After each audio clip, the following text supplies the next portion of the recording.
Throughout the ages, architects and engineers have designed and built the great structures that have made our world and withstood the test of time.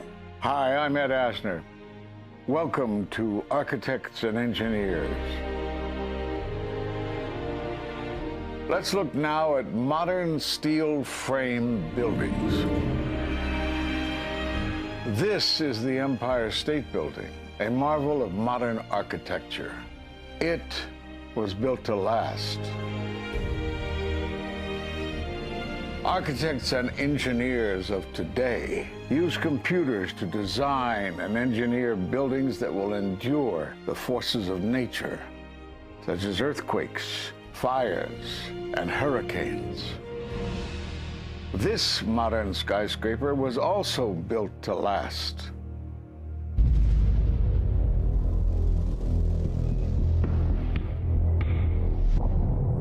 We've seen buildings completely destroyed like this before, but only when done intentionally.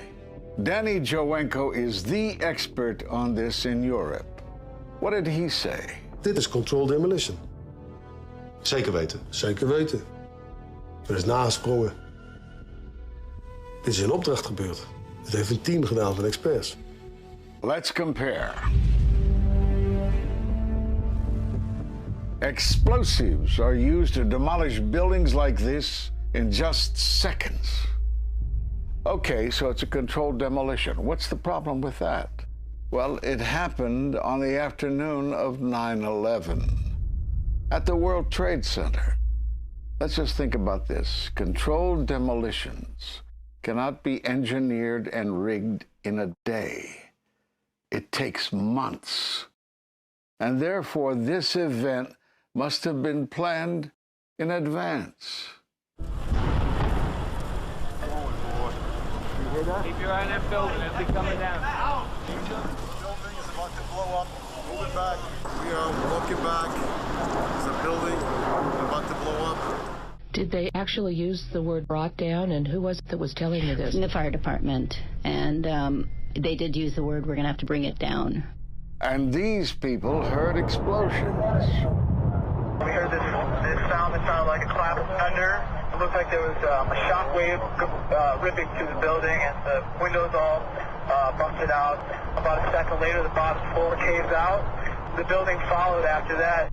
He takes his hand off, and you hear 3, 2, 1, and it was boom, boom, boom, boom, boom. And these reporters recognized it as a controlled demolition.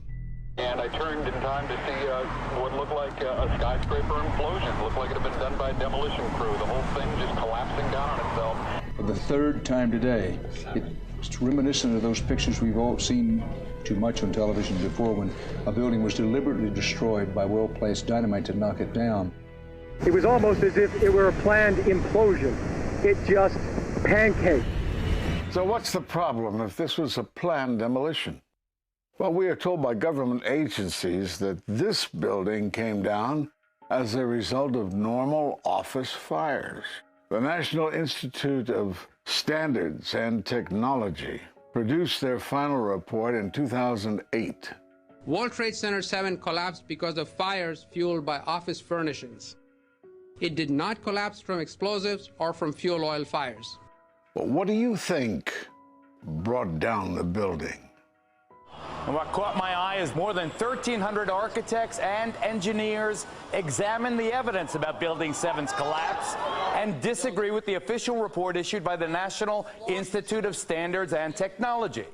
I certainly am much more open-minded about it than I was, and it is because of the involvement of the 9/11 families and all these engineers and architects. You are about to hear from architect of 23 years, Richard Gage, AIA, member of the American Institute of Architects and founder of Architects and Engineers for 9/11 Truth. Now there are more than 1,500 architects and engineers who say that it could not have been brought down by office fires. They are backed by 9/11 family members who are calling for an independent, unbiased investigation. I'm Richard Gage.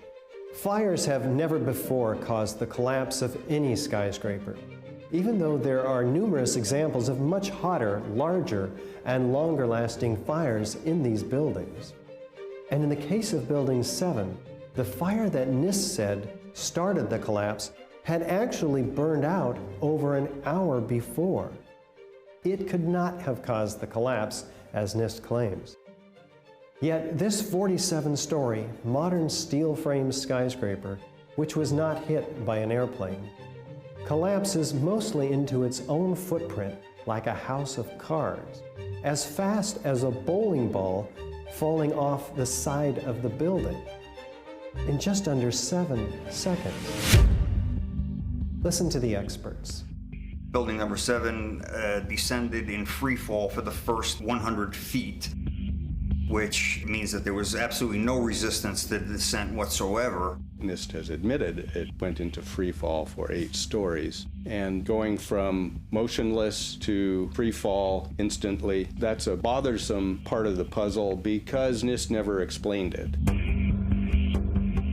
We've got a building that came down in its own footprint, so all of the columns really needed to be severed at the same time in order for that structure to fall the way that we saw. The symmetry is the smoking gun. The whole building completely comes down in one continuous motion. There couldn't have been any structural resistance. According to NIST, the failure occurred at column 79 on level 12. They're talking about a single columnar collapse or failure that resulted in a total collapse of the building. It is possible that you could have a local failure as a result of a connection failing. But the likelihood of that failure dragging the entire building in such a fashion that all the columns would fail at the same time is an impossibility. Impossibility? Yes. What I saw, it was a classic implosion. The center of the core, the penthouse area, starts to move first, and then the building follows along with it.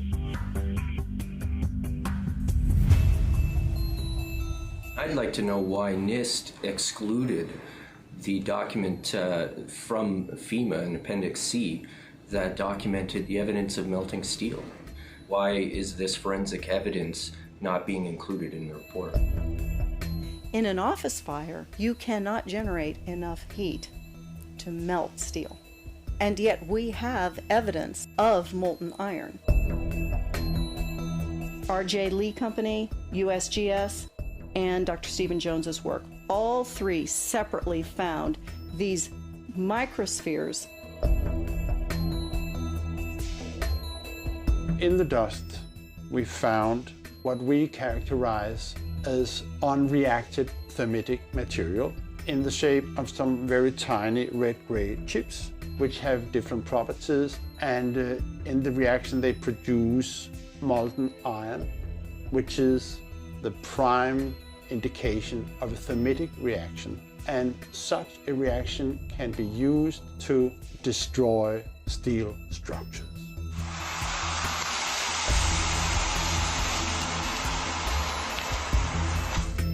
What we have found is a modern version of thermite, which we call nanothermite.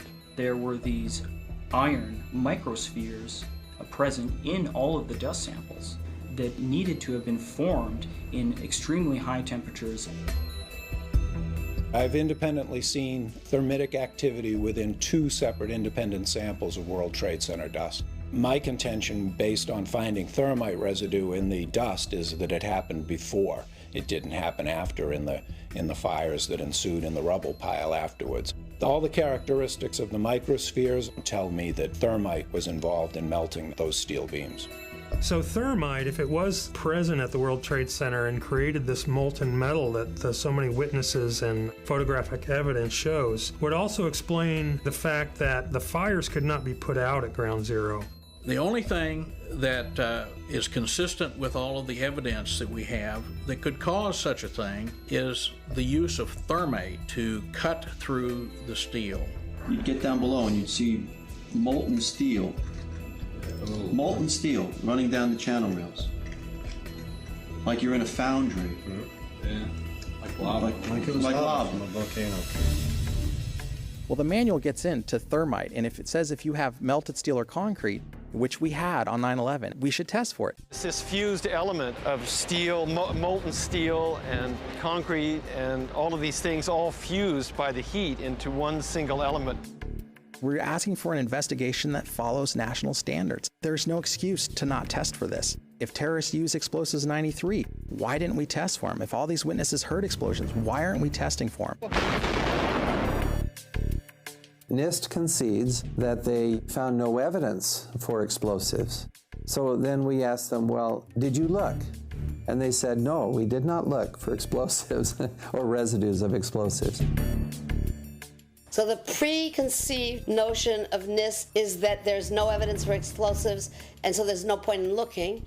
That is the most unscientific thing that you can possibly think of, not to look because you don't expect to find evidence, and in fact the evidence is overwhelming.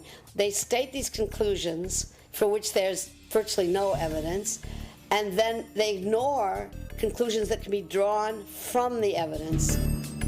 The Freedom of Information Act request to NIST was denied with the claim that releasing this data might jeopardize public safety. How could it possibly jeopardize public safety? The destruction of evidence was a criminal act in itself. It was already being carted away and destroyed when the FEMA investigators got there about a month after September 11th. You can't do science when you are deprived of the evidence and when your hypothesis is the least valid instead of the most likely. When the most likely hypothesis in the case of Building 7 wasn't even mentioned.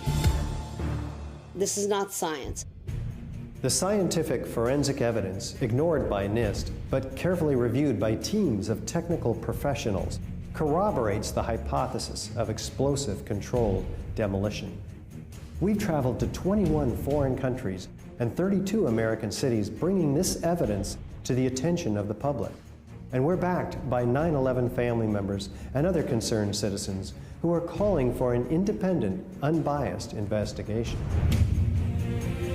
I'm a family member trying to find out the answers to the murder of 3,000 plus people. The bottom line is that it needs to be investigated properly. Please look at architects and engineers. People all around the world, scientists all around the world are questioning this. And there's some deep, deep explaining to do. It took some kind of consciousness raising on my part before I was willing to look at the possibilities. And really, you need to go where the evidence leads. As an engineer, and I have 3 degrees in engineering, I signed that petition for architects and engineers for 9/11 Truth some time ago because the American people absolutely need the truth of 9/11. Look at the evidence. In fact, I'll say this very categorically. Any reasonable person who looks at the evidence that's been brought forward has got to come away with the feeling that something has to be done, a real investigation has to be put forward. We will never heal. This country will never, ever, ever forget that day. We have to demand a new investigation. I want justice here. The country owns this. We were all victims. You all should want answers. It's not just ours, not just mine. We all lost something that day. It's distressing for everyone to come to terms with this evidence, but we must pursue the truth wherever it leads. Look at the evidence and decide for yourself.